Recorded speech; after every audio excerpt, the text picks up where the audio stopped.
Salam, hörmətli abituriyentlər, hər vaxtınız xeyir olsun. Bugün sizinlə mövzumuz günəş şüalarının düşmə bucağının hesablanmasına aid olacaq.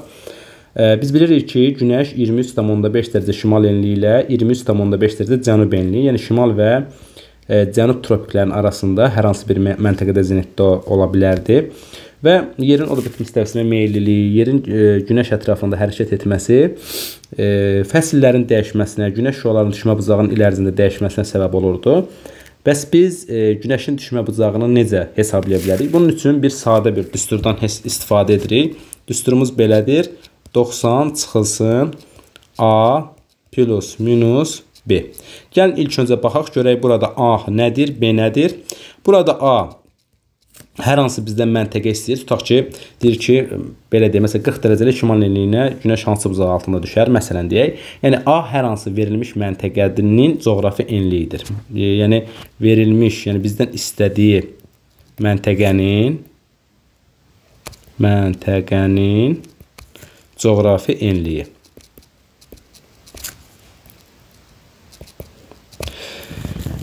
Yəni ki, biz burada A hansı coğrafi enlikdə yerləşirsə, həmin coğrafi enliyi qeyd etməliyik. Yəni ki, biz ümumiyyətlə günəş şüalarının düşmə bucağından danışdıqda bizə coğrafi enliyə ehtiyac var. Yəni coğrafi uzunluqdan istifadə etmirik və B isə günəşin zenitdə olduğu məntəqənin coğrafi enliyidir.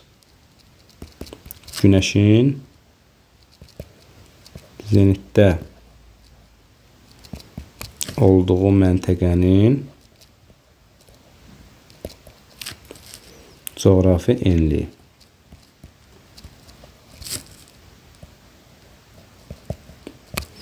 Bir şey yadda saxlayaq ki, əgər günəşin zenitdə olduğu məntəqə ilə verilmiş məntəqə eyni yarımkürədə yerləşərsə, bu zaman A-B, yəni buradakı minusdan istifadə edəcəyik. Yox, əgər verilmiş məntəqə ilə günəşin zenitdə olduğu məntəqə müxtəlif yarımkürələrdə yerləşirsə, bu zaman A plus B düsturundan istifadə edəcəyik.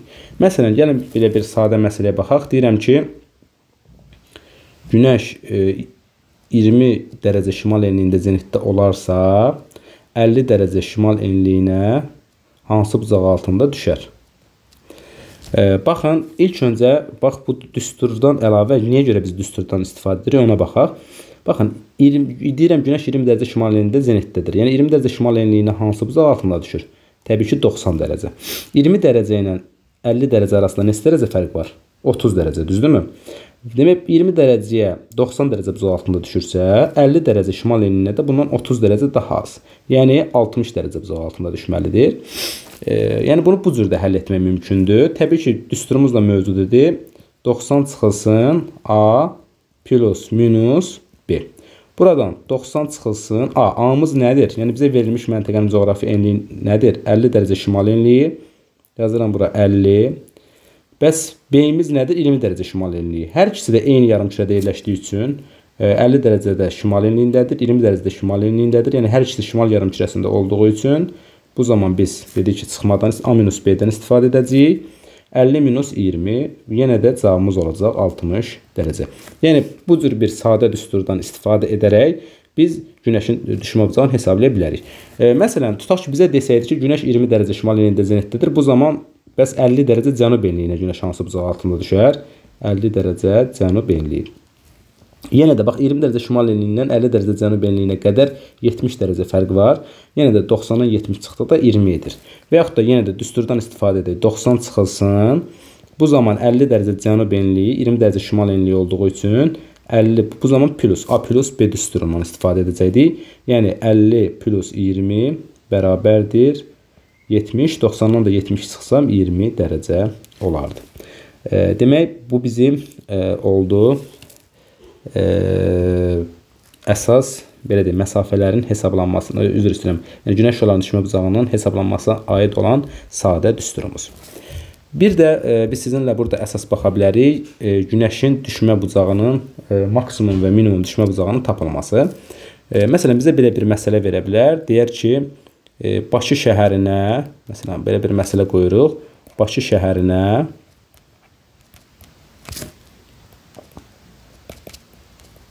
günəşin maksimum və minimum düşmə bucağını hesablayın. Düşmə bucağını hesablayın. Bəs biz bunu necə hesablaya bilərik? Burada diqqətli olmaq lazımdır. Birinci biz yer kürəmizi, koordinat sistemimizi quraq, ekvator xəttimizi çəkək, tropik xəttlərimizi, yəni günəşin zenitdə ola biləcəyi məntəqələri qeyd edək və 23,5 dərəcə cənub enliyimizi qeyd edək. Bayaq da qeyd etdik ki, biz günəş şüalarının düşmə bucağını hesablayan zaman coğrafi enliyi bizə lazımdır. Bizdən Bakı şəhər istədiyinə görə Bakı şəhərinin coğrafi enliyi 40 dərəcə şimal enliyi qəbul edirik. Bizə deyir ki, Bakı şəhərinə günəşin maksimum və minimum düşmə bucağını tapın. Birinci gəlin maksimum düşmə bucağına baxaq. Biz bilirik ki, günəş maksimum şimal yarımkürəsində hara qədər yaxınlaşa bilər? 23,5 dərəcə şimal enliyinə qədər. Yəni Bakıya günəş ən yaxın nə zaman olur? Yay gün dönümündə. Yəni günəş 23,5 dərəcə şimal enliyinə 90 dərəcə buzaq altına düşdü. Yəni həmin məntəqədə zenitdə olduqda. O zaman biz bu cür hesablaya bilərik. 90 çıxılsın. Bizim düsturumuz necə idi? A plus minus B, düzdürmü? İndi gəlin yazacaq. 90 çıxılsın. Maksimum düşmə bucağını tapanda A-nın yerinə, yəni Bakının koordinatını yazıram. 40. Yenə deyirəm, Bakıya günəş o zaman maksimum buzaq altına düşər ki, bu yay gün dönümündə olsun. Yəni günəş Bakıya maksimum yaxınlaşdığı dövrdə olsun. Bu da günəş 23,5 dərəcə şimal enliyində zenitdə olarkən baş verə bilər. Çünki günəş 23,5 dərəcə şimal enliyindən daha şimala qalxa bilməz. Maksimum 23,5 dərəcə şimal enliyinə qədər hərəkət edə bilir. Və 40 bu zaman 23,5 dərəcə şimal enliyidə eyni yarımkürədə yerləşdiyi üçün biz çıxmadan A-B-dən istifadə etdik və bu da bərabər olacaq təbii ki 73,5 dərəcə. Yəni biz Bakıya günəşin maksimum düşmə bucağını tapdıq 73,5 dərəcə. Daha sonra isə minimum, bu oldu maksimum düşmə bucağı. Bəs minimum düşmə bucağı nə zaman olar? Bilirik ki, günəş Bakıdan maksimum, daha doğrusu ən uzaq harada, nə qədər uzaqlaşa bilər? Təbii ki, qış gün dönümündə, yəni günəş 23,5 dərəcə cənub enliyində zenitdə olduqda bu hadisə baş verə bilər. Ona görə yenidən bu düsturumuza qaydırıq. 90 çıxılsın. Bakının koordinatı oldu 40. Demək B, günəşin zenitdə olduğu məntəqədə 23,5 dərəcə cənub enliyidir. Yəni biri şimal, biri cənub olduğu üçün topladıq. Və 90-dan da 63,5-i çıxdıqda 26,5 dərəcə olduğunu tapdıq.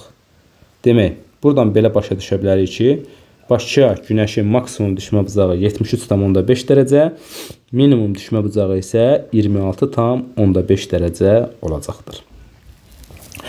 Əgər verilmiş məntəqə tropik şıqlanma qurşağında yerləşərsə, məsələn, belə deyək də, Bakıya yox, tutaq ki, yazıb ki, 10 dərəcə şimal enliyinə, məsələn, 10 dərəcə şimal enliyinə günəşin maksimum və minimum düşmə bucağı nə qədər olar? Yadda saxlayırıq ki, bu zaman biz nə edirik? İlk öncə gəlin minimum düşmə bucağını hesablayaq. Minimum düşmə bucağını necə hesablaya bilərik? Təbii ki, biz bilirik ki, günəş 10 dərəcə şimal enliyindən maksimum nə qədər uzaqlaşa bilər? Yəni, günəş 23,5 dərəcə cənub enliyində olduqda maksimum uzaqlaşa bilər. Ona görə minimum düşmə bucağını tapanda 90 çıxılsın. 10 plus 23,5 bu da bərabərdir 90 çıxılsın 33,5 və cavabımız təbii ki edir 56,5 dərəcə. Yəni biz 10 dərəcə şimal enliyinə günəşin minimum düşmə bucağının 56,5 dərəcə olduğunu tapdıq. Amma burada bir şey diqqət yetirək. Artıq biz maksimum düşmə bucağını tapanda hər hansı bir hesablama aparmırıq. Çünki hesablama ilə etsək yanlışlıq edərik. 10 dərəcə şimal enliyi tropik şıqlanma qurşağında yerləşdiyi üçün və günəş 10 dərəcə şimal enliyində zenitdə ola bildiyi üçün təbii ki, zenit vəziyyəti də nədir? 90 dərəcə. Ona görə əgər verilmiş məntəqə 23,5 dərəcə şimal enliyi ilə 23,5 dərəcə cənub enliyi arasında yerləşirsə, biz artıq bu zaman günəşin düşmə bucağının həmin enliyə günəşin maksimum düşmə bucağını hesablamağa ehtiyac yoxdur. Günəş burada zenitdə olursa, demək maksimum 90 dərəcə buzaq altında düşdüyünü biz müəyyən edə bilərik. Ona görə 10 dərəcə şimal enliyində günəşin maksimum düşmə bucağı 90, minimum düşmə bucağı isə 56,5 dərəcə olacaqdır. Həmçinin biz sizinlə kölgə və günəşin düşmə bucağı arasındakı münasibətlərə baxaq. Yadda saxlayaq ki, günəşin görünmə istiqaməti ilə kölgənin düşmə istiqaməti həmişə tərs mütənasib olur. Yəni, günəş hansı istiqamətdən düşürsə, kölgə onun əksinə yönəlir. Məsələn, günəş əgər, belə deyək, məsələn, tutaq ki, bura günəşdir, belə düşünək və bu istiqamət şimal istiqamətidir. Burada hər hansı bir cisim yerləşir, tutaq ki, bir ağac olsun, ağac.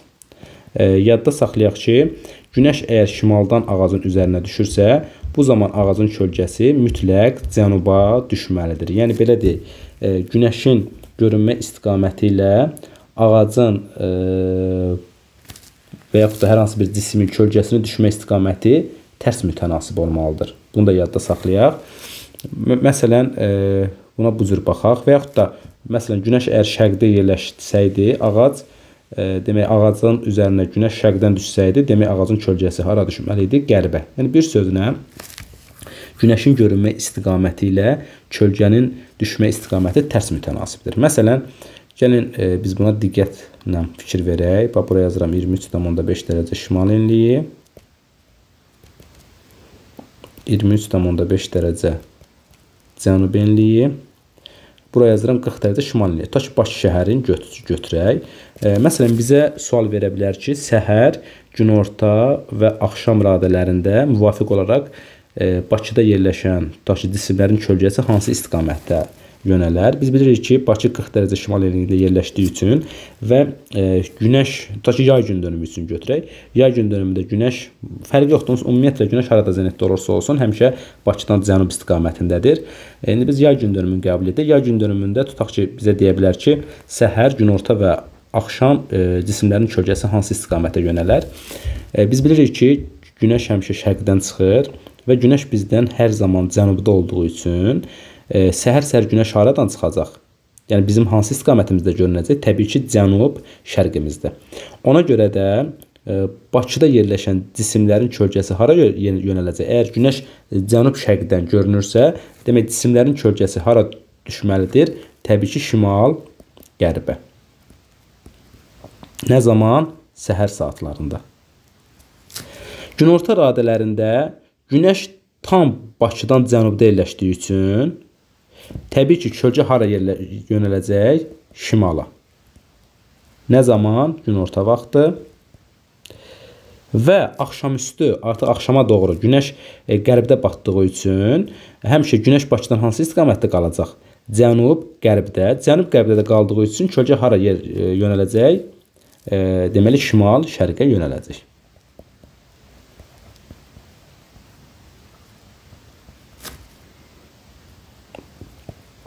Ona görə bu cür başa düşək ki, günəşin düşmə bucağı hansı, yəni daha doğrusu günəş hansı istiqamətdən görünürsə, kölgənin istiqaməti də mütləq onun əksinə doğru yönəlməlidir. Həmçinin bir şey də yadda saxlayaq ki, günəşin düşmə bucağı ilə demək, kölgənin uzunluğu da tərs mütənasibdir.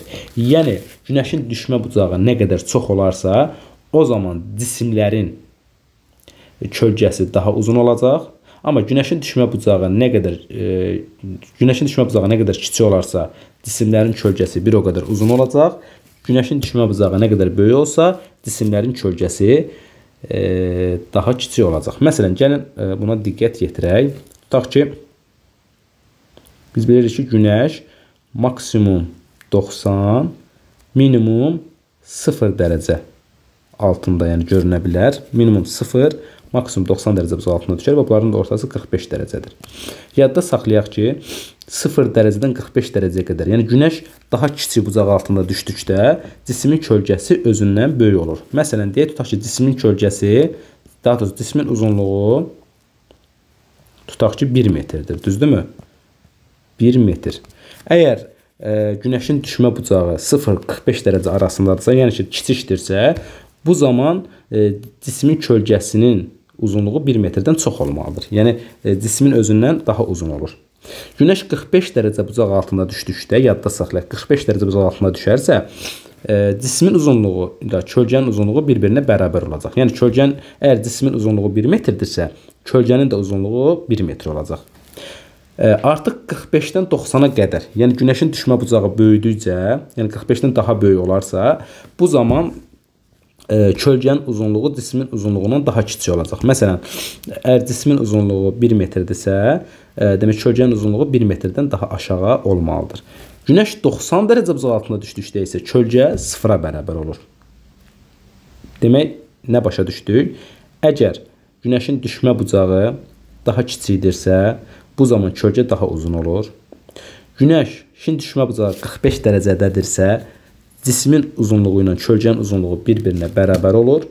Günəşin düşmə bucağı 90 dərəcədən, daha doğrusu 90 dərəcədirsə, bu zaman kölgə 0-a bərabər olur. Bunu biz gündəlik həyatımızda da müşahidə edə bilərik. Məsələn, biz bilirik ki, səhər saatlarında və yaxud da axşam günəşin batma vaxtlarında günəşin düşmə bucağı daha kiçik olduğu üçün bu zaman bizim kölgəmiz özümüzdən daha uzun olur. Yəni biz bunu gözümüzlə aydın şəkildə görə bilərik.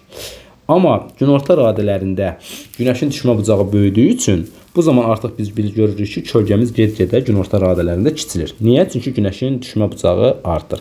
Bir sözlə, günəşin görünmə istiqaməti ilə kölgənin düşmə istiqaməti də tərs mütənasibdir. Günəşin düşmə bucağı ilə kölgənin uzunluğu da bir-biri ilə tərs mütənasibdir. İndi isə gəlin DIM test toplusundan günəş şüalarının düşmə bucağına aid bəzi sual nümunələrin izahına baxaq. Məsələn, bizə 42-ci sualda deyir ki, 30 dərəcə şimal enliyində yerləşən Lxasa şəhərinə günorta vaxtı günəş şüalarının düşdüyü ən böyük və ən kiçik bucaqları müəyyən edin. Baxın, yenə gəlin biz kürəmizi çəkək, ekvatorumuzu qeyd edək, günəşin zenitdə olduğu məntəqələrin sərhədlərini qeyd edək. 23,5 dərəcə şimal enliyi və 23,5 dərəcə cənub enliyi və 30 dərəcə şimal enliyimizi də qeyd edək. İndi bizə deyir ki, 30 dərəcə şimal enliyinə günəşin maksimum və minimum düşmə bucağını hesablayın. Biz bilirik ki, 30 dərəcə şimal enliyinə günəşin maksimum düşmə bucağı günəş 23,5 dərəcə şimal enliyində zenitdə olarkən baş verə bilər. Deməli, bu zaman biz necə hesablayacaq? 90 çıxılsın, A-mız 30-dur, düsturumuz belə idi də, 90 çıxılsın, A plus minus 1. Deməli, A-mız 30 oldu, qoyduq A-nın yerinə 30-u. Günəşin zenitdə olduğu məntəqə 23,5 dərəcə şimal enliyi oldu. 30 üstə gəlsin 23,5 dərəcə və 40-ın da üzərinə 23,5 gəldikdə 53,5 edir və 90-dan da çox üzr istəyirəm. Hər ikisi eyni yarımkürədə yerləşdiyi üçün çıxırdıq. Çox üzr istəyirəm. 30-dan 23,5 dərəcə çıxdıqda deməli 6,5 dərəcə eləyir və 90-dan da 6,5 dərəcə çıxdıqda 83,5 dərəcə edər. Yəni biz burada müəyyən eləyə bilərik ki, Lxasa şəhərinə günəşin maksimum düşmə bucağı 83,5-dir. İndi minimum düşmə bucağını isə tapsaq, günəş 23,5 dərəcə cənub enliyində zenitdə olduqda 30 dərəcə şimal enliyinə günəş minimum görünə bilər. Bu zaman 90 çıxılsın, 30 plus 23,5. Təbii ki, 30-un üstə 23,5 gəldikdə 53,5 edər və 90-dan 53,5 çıxdıqda 36,5 dərəcə edər. Və buradan biz bildik ki, Lxasa şəhərinə günəşin maksimum düşmə bucağı 83,5, minimum düşmə bucağı isə 36,5 dərəcə olacaqdır. Növbəti sualımıza baxaq. Deyir ki, günəş şüalarının yaz gecə gündüz bərabərliyi günü günorta vaxtı 60 dərəcə bucaq altında düşdüyü şimal və cənub yarımkürələrində və eyni meridian üzərində yerləşən məntəqələr arasında ən qısa məsafənin 1 bölünsün 20 milyon miqyaslı xəritədə neçə santimetrlə göstərildiyi müəyyən edin. Gəlin biz ilk öncə yer kürəmizi yenə çəkək, ekvatorumuzu çəkək, 23,5 dərəcə şimal enliyimizi, 23,5 dərəcə cənub enliyimizi. Deyir, yaz gecə gündüz bərabərliyində biz bilirik ki, günəş 90 dərəcə şimal enliyində üzr istəyirəm, ekvator üzərində 0 dərəcə şimal enliyində zenitdə olur və hara Günəş 60 dərəcə uzaqlıqda düşər? Ekvatordan 30 dərəcə daha uzaqda. Yəni 30 dərəcə şimal enliyində və 30 dərəcə cənub enliyində. Yəni bu iki məntəqəyə Günəş 60 dərəcə uzaqlıqda düşər. Yəni bunu bu cür həll edə bilərik. 90 çıxılsın, Günəşin zenitdə hara düşdüyünü bilmirik. Plus minus 0 bərabərdir 60. Buradan biz A-nın demək 30 dərəcə olduğunu tapa bilərik. Yəni 30 dərəcə həm şimal enliyi ola bilər, həm də 30 dərəcə cənub enliyi ola bilər. İndi bu məntəqələr arasında deyir eyni meridian üzərində yerləşirlər. Tutaq ki, Qrinviç üzərində yerləşirlər. Eyni meridian üzərində yerləşirlər. Bunlar eyni meridian üzərində yerləşirlər. Biz bunlar arasındakı məsafəni hesablamaq üçün ilk öncə müxtəlif yarımkürələrdə yerləşdiyi üçün bunları toplayarıq. Edər 60 dərəcə. Və biz bilirik ki, meridian üzərində hesablayan zaman 1 dərəcəlik qövsünün uzunluğu 111 kilometrdir və 60 dərəcəlik qövsünün uzunluğu da 6660 kilometr olar. Daha sonra biz miqyas düsturuna keçək. Həqiqi məsafə bərabərdir xəritə üzərindəki məsafə vurulsun miqyasa. Burada bizim həqiqi məsafəmiz məlumdur. 6660 kilometr. Xəritə miqyasımızı da bizə verib 1 bölünsün 20 milyon. Deməli, buradan həqiqi məsafəmizin yerinə yazıram 6660 kilometr. Xəritə üzərindəki məsafənin nə qədər olduğunu bilmirəm. Miqyasımız da santimetrlə verib. Onu kilometrə çevirən zaman 100 minə bölmək lazımdır. Yəni 5 sıfır atmaq lazımdır. Bu da miqyasımıza yazdıq 200. Xəritə üzərindəki məsafə də olacaq. Təbii ki 66 tam 6-nı da 200-ə böləndə yəqin ki 33 tam 3 edəcək. Bölünsün 200. Bəli. Demək xəritə üzərindəki məsafəmiz də edəcək 33 tam 3 kilometr. Daha doğrusu santimetr. Xəritə üzərindəki məsafə. Üzr istəyirəm. 33,3 santimetr. Növbəti bir sualımıza baxaq. 62-ci suala. Deyir, Günəş 20 dərəcə cənub enliyində zenitdə olan zaman, yazaq bıraq, 20 dərəcə cənub enliyi. Bu zaman hansı məntəqələrdə qütb gündüzləri başlayar? Yadda saxlayın ki, Günəş harada zenitdədirsə, qütb gündüzlərin başladığı məntəqə ilə Günəşin zenitdə olduğu məntəqənin cəmi 90 dərəcəyə bərabər olmalıdır. Yəni 20 üzərinə neçə gələndə 90 eləyir? 70 dərəcə, düzdürmü? Təbii ki, 20 dərəcə cənub enliyi cənub yarımkürəsində olduğu üçün 70 dərəcə cənub enliyindən söhbət gedir. Yəni ki, 70 dərəcə cənub enliyi ilə qütbə qədər, yəni 90 dərəcə cənub enliyinə qədər olan bütün məntəqələrdə qütb gündüzləri olmalıdır. Gəlin görək, verilmiş cavabda 70 dərəcə cənub enliyi ilə 90 dərəcə cənub enliyi arasında yerləşən məntəqələr hansılardır? Təbii ki, buradan biz görə bilərik 85 dərəcə şərq uzunluğu, daha doğrusu cənub enliyi, daha sonra 86 dərəcə cənub enliyi və 70 dərəcənin özü, 70 dərəcə cənub enliyi. Ona görə düzgün cavabımız olacaq 2, 4 və 6. Alo. Sağ ol Elcan, sən necəsən? Hə, gedir, gəlirəm də mən indi. Haradasan? Hə. Deməli, Günəş 45 dərəcə altında hara düşər? Daha doğrusu 45 dərəcə altında düşməlidir ki, cismin kölgəsi özünə bərabər olsun. Buradan A plus minus 20 bərabərdir 45-ə. Deməli, A məntəqəsi birinci minusla hesablayaq. A minus 20 bərabərdir 45. Yəni A bildiyimiz kimi Günəş 20 dərəcə cənub enliyində zenitdədir. Minusdan götürdüyümüz üçün deməli bu 65 dərəcə cənub enliyi də ola bilər.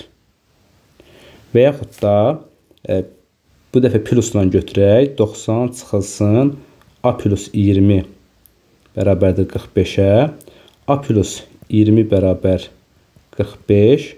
A da bərabər 25. Plusla götürdüyümüz üçün, yəni müxtəlif yarımkürələr olduqda biz plusla götürürük də, demək 25 dərəcə şimal enliyi də ola bilər. Yəni cavab ya 65 dərəcə cənub enliyi olmalıdır, ya da 25 dərəcə şimal enliyi. Yəni bu hər ikisinə Günəşin düşmə bucağı 45 dərəcə ola bilər. Günəş 20 dərəcə cənub enliyində zenitdə olduqda. İndi biz cavablara baxsaq görərik ki, 65 dərəcə cənub enliyi verməyib. Ona görə 25 dərəcə şimal enliyinin düzgün cavab olduğunu müəyyən eləyə bilərik.